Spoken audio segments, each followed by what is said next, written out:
Assalamualaikum warahmatullahi wabarakatuh.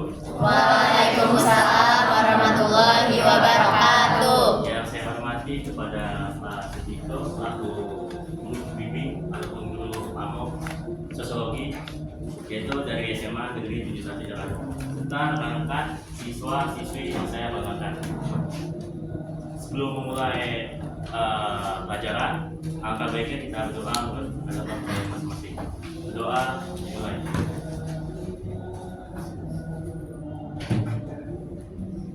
Doa selesai. Baik, siap-siap dulu ya. Ya Pak. Kelas 10 Pak ya. Ya Pak.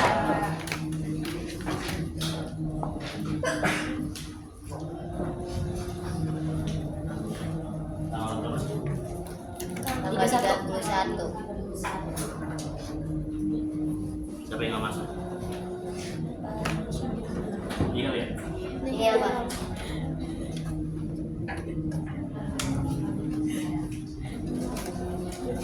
Baik, kemarin kan kita sudah belajar tentang status dan peran kan. Kalian kan sudah paham lah status itu apa, peran itu apa. Nah, status itu adalah suatu kayak kalian sebagai siswa itu masuk dalam status. Nah, perannya itu adalah kayak kalian status siswa itu apa? Contohnya kayak status siswa adalah seorang mengajar, mencari ilmu serta menggali informasi atau dari guru-guru yang lain. Dan sekarang kita membahas tentang kelompok sosial. Ini kita sambungin dari status, peran, dan kelompok sosial. Nah, kalian tahu dong kelompok sosial itu apa? Tahu. Apa kelompok sosial? Kalau tahu, nanti saya kasih poin. Saya. Apa? Kelompok sosial itu orang yang saling berinteraksi, terus merasa satu kesatuan, dan biasanya memiliki satu tujuan bersama. Oke, ya, ada lagi? Kelompok sosial itu sekumpulan dari orang yang berinteraksi karena mereka memiliki satu tujuan yang sama. Jadi mereka memiliki kebersamaan juga. Masih belum? 17. 9. 11, 9. Ada lagi nggak kelompok sosial? Apa? Maksud sosial itu adalah makhluk yang membutuhkan orang lain untuk kami. Apa? Makhluk sosial adalah makhluk yang tidak bisa hidup sendiri. Ya. Apa? Jadi kelompok sosial itu adalah suatu kelompok sosial yang dia tuh memiliki tujuan atau prinsip yang satu atau yang sama gitu. Masih belum? 5.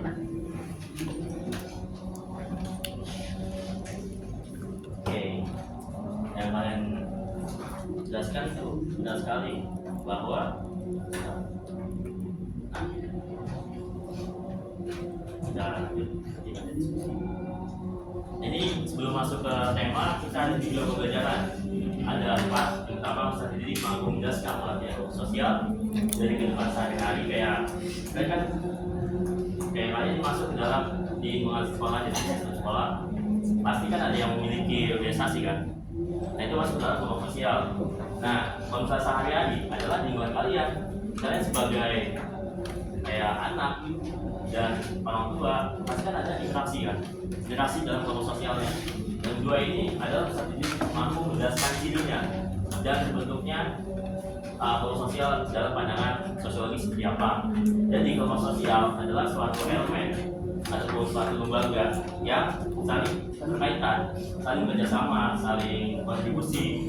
Nah kalau misalnya kelompok sosial tidak ada kontribusi, ya maka tidak masuk dalam kelompok sosial. Yang ketiga, saya mampu membedakan jenis-jenis kelompok sosial seperti apa: primer, sekunder, formal, informal, grup, dan grup. Dan contohnya seperti apa? Terus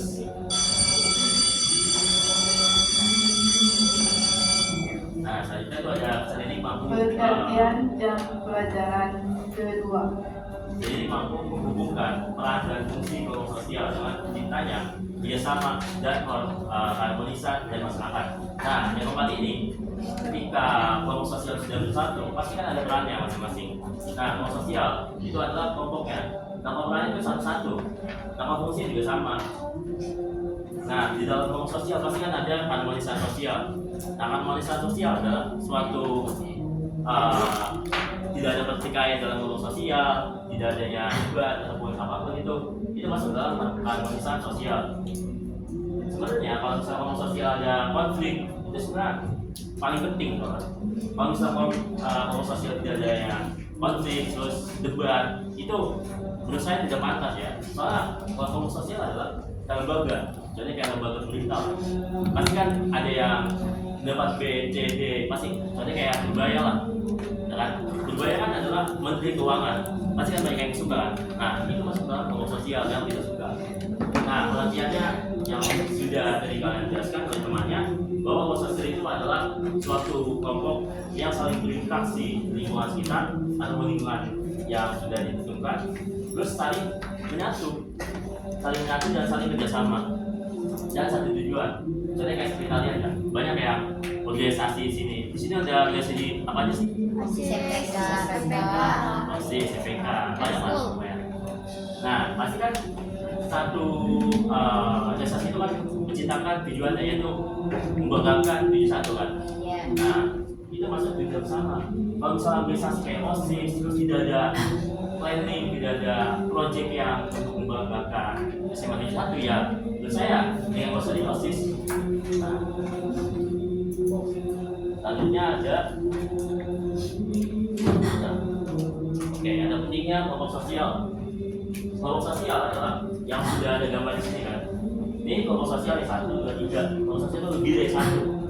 Nah, kalau sendiri itu namanya individu, ya kan?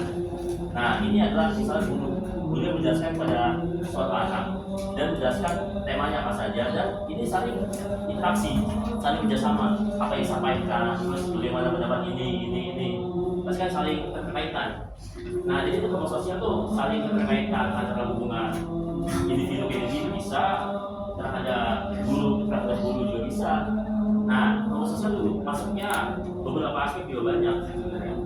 Terus kelompok sosial pentingnya tuh sangat penting karena saling menjaga kebersamaan, toleransi, dan kebersamaan itu masuk dalam kelompok sosial. Dan dari kebersamaan itu masuk juga dalam belajar norma. Jadi kalau misalnya kebersamaan di kelompok sosial tidak ada norma, cuma kebersamaan aja kayak juga bersama merancang sebuah proyek tapi tidak ada norma, tidak ada ketentuan di dalamnya, menurut saya kelompok sosial tidak mencapai tujuannya. Karena ketika kelompok sosial pasti ada norma, kebersamaan, keharmonisan, debat, pasti ada di situ semua. Bukan hanya di sekolah, tapi di masyarakat kalian juga ada. Misalnya kayak kalian nih masuk ke dalam organisasi lingkungan kalian, misalnya Karang Taruna, remaja-remaja yang di daerah sana, remaja masjid. Nah, pasti kan ada kelompok sosial kan. Nah, kan ada norma yang harus ditaati. Kalau misalnya keluar, pasti ada sanksinya. Nah, tujuannya untuk di masyarakat, tujuannya itu untuk bersama di masyarakat. Nah, kenapa? Tujuan bersama itu kayak kita harus menyenangkan masyarakat sekitar. Soalnya kayak misalnya panitia maulid lah, panitia maulid, panitia kurban, pasti kan untuk menyenangkan para yang sudah donatur kan. Nah, itu masuk dalam pentingnya kelompok sosial. Terus yang ketiga, ada yang membaca yang ketiga?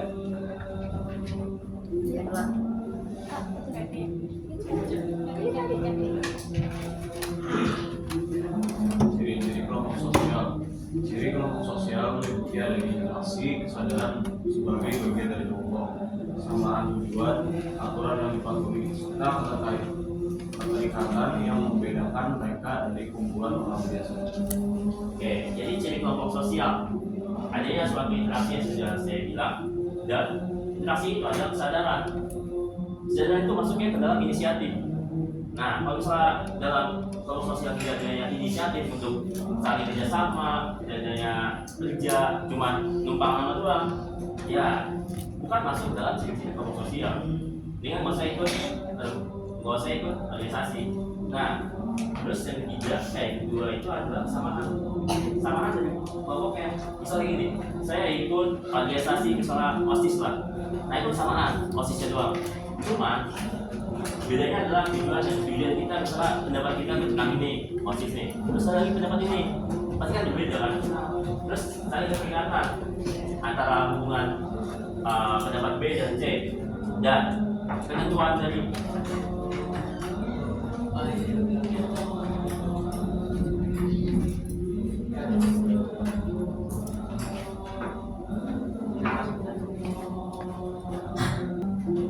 Oke, selanjutnya kita lanjut. Tadi kan ada iklan dulu kan dari pihak Ronis. Jadi kita lanjut tentang ciri kelompok sosial. Dan sudah saya jelaskan pasti kan kelompok sosial ada perbedaan pendapat, perbedaan kayak keyakinan juga pasti kan ada. Nggak semua orang yang memiliki kelompok sosial pasti agamanya satu, nggak mungkin.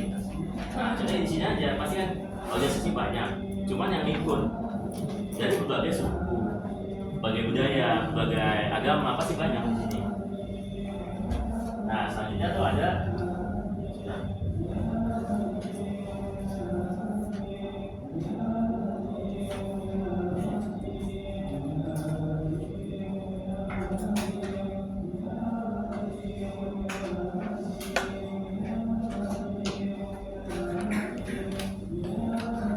aja dah. Nah, selanjutnya tuh ada beberapa tema lagi kan, ada kelompok sosial primer dan sekunder. Nah, kelompok sosial itu terdiri dari primer dan sekunder. Nah, primernya itu masuk ke dalam hubungan akrab. Contohnya seperti ini kan, ya sudah ini ada ini warisan.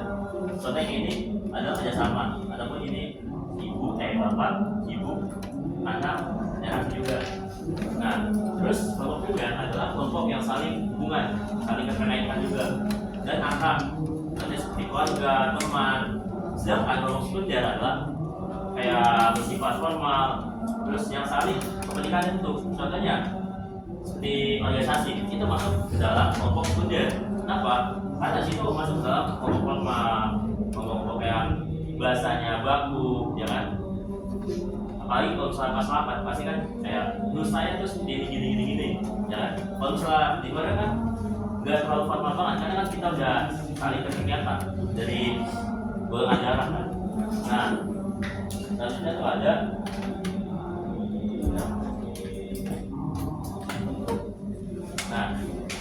kelompok formal yang tidak, kelompok formal dan tidak formal. Kelompok formal dibentuk dengan aturan. Contohnya seperti di keluarga kan pasti kan ada aturan juga, kayak harus tata tertib, harus menaati keluarganya seperti apa, nggak boleh membantah tentang A, I, U, kan nggak boleh.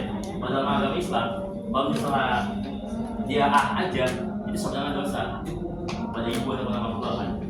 Nah, sama juga kalau misalnya kelompok yang tidak formal muncul secara spontan karena adanya hubungan pertemanan, kepingan, sama tanpa aturan resmi. Nah, kalau misalnya kelompok formal itu bukan hanya tentang kalian sebagai siswa ataupun sebagai anak di rumah, tapi kelompok formal juga masuk ke dalam dunia pendidikan juga bisa, dunia keluarga juga bisa. Nah, kalau kelompok tidak formal, berarti kayak kalian nih, ketemu teman-teman kalian, pasti kan bahasanya kan nggak selalu baku kan, kayak nggak aku, kamu kan nggak mungkin, pasti kan bahasa yang tidak boleh saya sebutkan kan. Terus itu juga tidak mempunyai aturan juga, kecuali sama guru kan. Nah, selanjutnya itu ada kelompok keanggotaan dan kelompok rujukan. Nah, ini masuk ke dalam kelompok keanggotaan. Ini guru, ini kelompoknya. Nah, kenapa? Keanggotaan itu adalah kelompok yang saling berdiskusi, saling berkoordinasi, sama juga kelompok sosial. Nah, kelompok sosial terbentuk dari melalui interaksi sosial dan tujuan bersama. Sedangkan kelompok sosial mengelompokkan sosial lebih bersifat kategoris tanpa interaksi sosial, tanpa interaksi langsung. Nah, seperti ini. Kelompok sosial itu interaksi dan tujuan bersama, kayak misalnya OSIS kan. Nah, kalau pengelompokan itu kayak individu ke individu. Nah, kalau kelompok sosial tuh udah jadi satu kelompok, kayak misalnya kayak ini, kalian kelompok ini. Nah, itu masuk ke dalam kelompok sosial. Nah, kalau misalnya pengelompokan itu dari kelompok itu dari satu-satu. Misalnya kamu masuk dalam organisasi itu dengan cara individu ke individu kan. Nah, itu masuk dalam kelompok sosial. Itu tanpa interaksi secara langsung.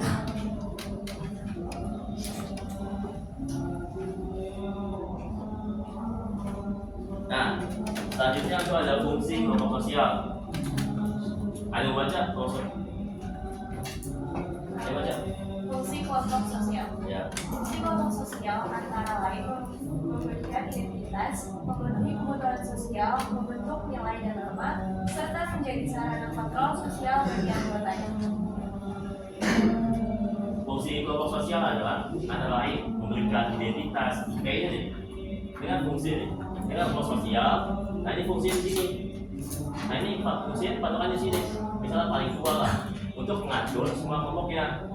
Nah, fungsi kelompok sosial antara lain memberikan identitas, terus kebutuhan sosial yang seperti apa, nilainya, normanya, dan menjadi nilai ataupun sarana yang kontrol sosial bagi anggotanya. Nah, fungsi kelompok sosial itu kayak ketuanya lah. Terus kan ada kelompok sosial, ada ketuanya kan. Nah, ketua itu masuk dalam fungsinya. Harus mengatur kelompok sosial seperti apa, tujuannya seperti apa. Kalau misalnya ketua yang tidak ada, ya misalnya tuh kelompok sosial malah berantakan. Jadi seperti ini kan, ini kan anak dan ini gurunya. Pasti kan guru harus mengatur semua ini kan. Nah, kalau misalnya guru tidak ada, pasti dia berantakan mau ke mana, di sini. Pasti harus ada tujuannya, yaitu ketuanya, jalannya biasanya. Nah, selanjutnya mengelompokkan kepentingan. Ada yang baca? Iya. Mengelompokkan kepentingan. Ya. Pengelompokan dilakukan berdasarkan kesamaan tujuan atau kepentingan yang dimiliki, misalnya kelompok belajar, kelompok olahraga, atau Mengelompokkan kepentingan. Mengelompokkan kepentingan itu adalah kelompokan yang melihat kesamaan. Nah, tadi itu yang saya bilang kelompokan yang misalnya individu kayak ikatan batin. Nah, misalnya saya ingin ekskul paskibra, itu individu, namanya juga kelompokan.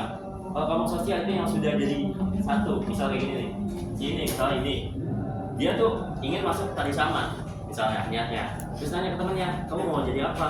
Mau ekskul apa? Sama juga, ikut deh. Nah, jadi tuh masuk dalam kelompokan, jadi individu ke individu, terus saling menyatu jadi kelompok sosial. Misalnya kayak OSIS lah, OSIS kan pasti kan ada pendirian sendiri. Saya ingin menjadi OSIS, ya kan? Nah itu masuk diri sendiri itu ada kelompokan sosial, yaitu diri sendiri, dan jika sudah masuk ke organisasi itu masuk ke dalam kelompok sosial. Nah, tujuannya juga sama. Kalau kelompokan itu dilakukan dengan melihat kesamaan, tujuannya, kepentingannya. Nah, kalau OSIS tujuannya adalah untuk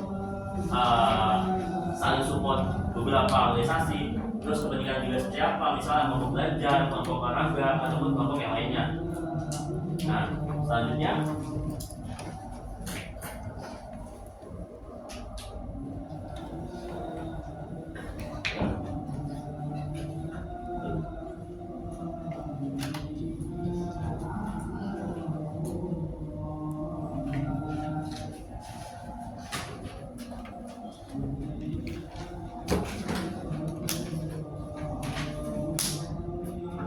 selanjutnya itu ada pengelompokan wilayah. Bedanya apa sih pengelompokan wilayah? Nah, pengelompokan wilayah itu seperti kalian nih, kayak masuk sekolah.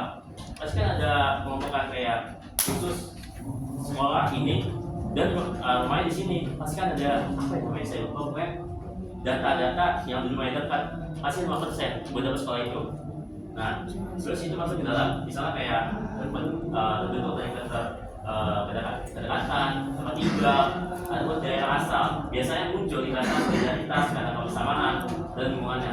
Nah, kalau misalnya pengelompokan itu wilayah, tapi kayak organisasi juga tapi di wilayahnya, dia pengelompokannya kayak beda ya sama sistem pendidikan. Kalau sistem pendidikan gak ada pengelompokan wilayah, tapi kalau di sekolah bisa jadi pengelompokan wilayah.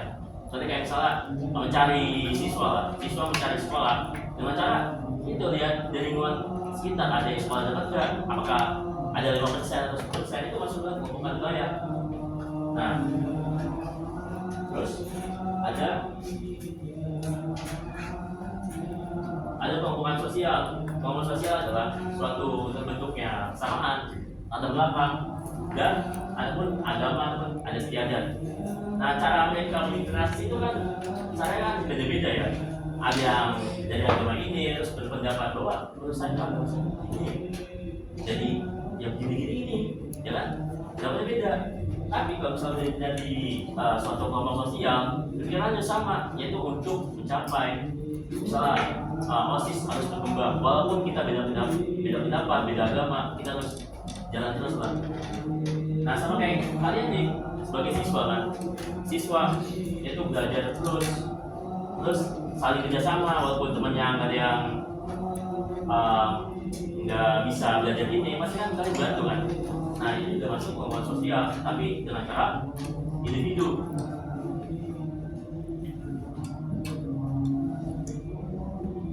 Nah, selanjutnya tuh ada dinamika dalam kelompok sosial. Ayo baca. Dinamika dalam kelompok sosial. Setiap kelompok mengalami dinamika berupa kerjasama, konflik, atau perubahan peran yang menunjukkan bahwa kelompok sosial bersifat dinamis sesuai kondisi masyarakat. Oke, selanjutnya kita masuk tema dinamika.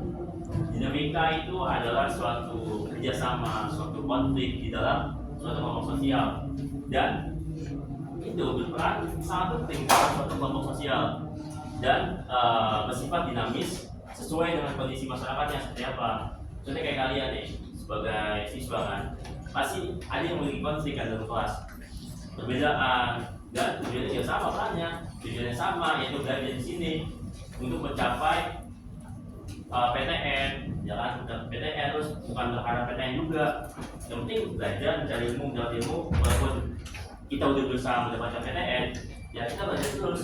Dan perannya kalian adalah siswa kan, siswa itu adalah masuk kategori kelompok sosial tapi yang berangkat individu.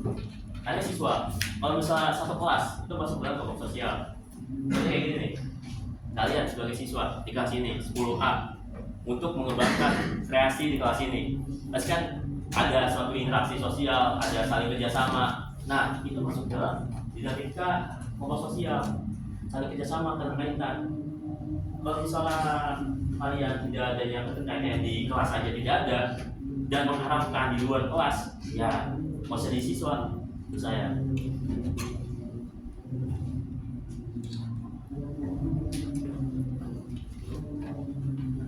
Dan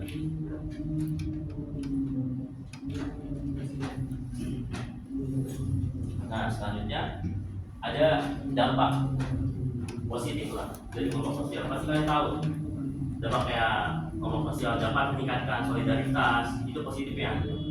Terus kerjasama, rasa aman, terus relasinya banyak. Nah, relasi itu masuk dalam pertemanan, lingkungan pertemanan itu banyak, dan saling mendukung pengembangan seseorang. Misalnya seseorang ini tidak bisa mengedit video, pasti kan ada yang bisa nih, tolong dong ajarin. Dan dari situlah dia belajar, oh udah ya jadi konten kreator, teman-teman, kayak video-video yang diedit, lalu udah ya. Makanya dia belajar dari sini. Kelompok sosial, contohnya seperti saya dulu introvert sebenarnya. Saya jujur benar, saya introvert dulu sekitar SD, introvert banget. Dan saya berkembang pada saat SMP. Sampai SMP kelas 1 saya pramuka, udah juara nasional, terus langsung dah saya SMP, saya dulu cabut PN, tau kan PN? Tahu. Nah, terus saya izin terus, Pak, Bu, saya izin, ngapain? Buat lomba Pak, gampang tuh Mas, saya ini saya atur. Itu saya udah kenal banget sama kepala sekolah yang dulunya. Ketika saya nggak masuk PM, terus saya tuh kayak itu kan anak ini udah juara juga kan. Nah, itu kayak udah biasa. Buat saya itu, tapi teman saya juga. Dulu saya juga diundang paduan suara. Sebenarnya saya juga nggak mau paduan suara. Terus dulunya saya tidak mau paduan suara. Terus saya ditarik oleh guru saya, kayak, ayo Pak, gini Pak, gini. Belajar. Saya belajar cuma 3 hari doang paduan suara. Dan dari situlah saya deg-degan lomba pada saat itu di wali kota. Habis itu di UIN, Syarif Hidayatullah, di Jalan Perbatasan Jakarta dan Tangerang. itu saya di situ mulai coba nih kayak apa jangan saya mempunyai dua sifat kan, yaitu interaksi. Dua sifat tuh maksudnya kayak bisa menjadi introvert dan extrovert. Ambivert. Nah, emang ada itu? Ada. Itu gabungan. Saya juga berdiri di sini juga menurut saya tuh bukan potensi saya sebenarnya. Saya juga orang lain kayak diem di belakang tuh. Kalau misalnya saya di kampus itu saya paling belakang, yang lain paling depan. Saya hanya memahami orang-orang yang pura-pura pintar, ya kan? Yang pintar aja nggak terlalu berisik seperti kita, ya kan? Nah, contohnya kayak kalian nih, sering tidur kan, sering tidur sering ini. Saya juga pernah merasakan itu. Cuma di situ saya belajar sampai kapan saya tidur mulu. Sampai kapan tidur mulu kan? Sampai kapan bagiannya? Apa bagiannya? Terus siapa yang memperjuangkan nakoda dari orang tua kita? Orang tua kita kan? Pasti kan kayak ada yang tuntutan dari orang tua anak pertama, anak kedua. Nah kalau anak kedua nih, jangan pernah menye-menye lah bahasanya. Jangan pernah kayak manja. Nah ketika anak pertamanya sudah nikah, pasti kan dia harus menjadi dewasa. Nah, itu masuk dalam interaksi sosial positif di lingkungan keluarga. Terus selanjutnya ada negatifnya nih. Negatif dari kelompok sosial. Ada munculnya eksklusivitisme, terus persaingan tidak sehat. Nah itu contohnya seperti ini nih.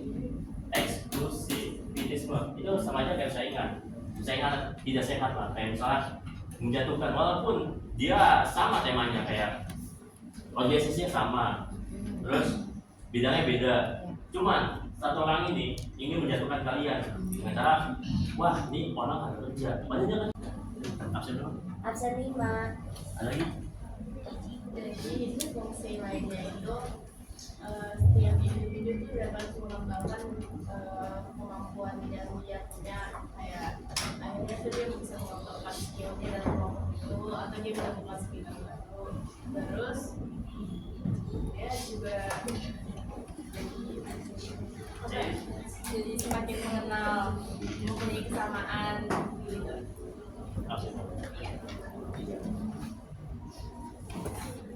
Menurut saya fungsi kelompok sosial itu bisa juga buat menambah wawasan, menambah pengetahuan umum maupun yang kayak akademik gitu. Terus juga kalau punya kelompok sosial dari yang awalnya misalnya ada orang si A punya potensi yang bagus banget dan bisa jadi peluang buat kemajuan nama sekolah misalnya, tapi dia tuh nggak ada belum punya rasa percaya diri gitu. Nah dengan kelompok sosial ini bisa aja dia tuh kayak dibantu, didorong buat maju biar dia tuh bisa punya rasa percaya diri buat menjadi peluang nama baik sekolah. Absen 9. Lagi? Jadi itu selain dari kelompok sosial menurut saya itu dapat membantu kita untuk menemukan apa yang tujuannya. Jadi kita masih bingung kayak tujuan kita kerja apa. Nah kalau dalam kelompok sosial itu juga bisa membantu, juga dapat mendorong teman-teman kita untuk lebih percaya diri, membantu mereka, dan juga kelompok sosial itu menambah relasi, menambah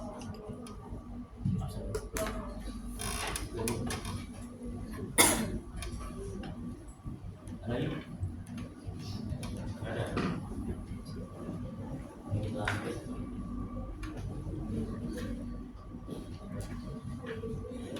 Nah, tadi kan ada pengelompokan kepentingan. Menurut kalian pengelompokan itu seperti apa sih? Dari sini ya, yang di luar ini maksudnya. Pengelompokan kepentingan. Paling tahu pengelompokan kepentingan. Itu deh.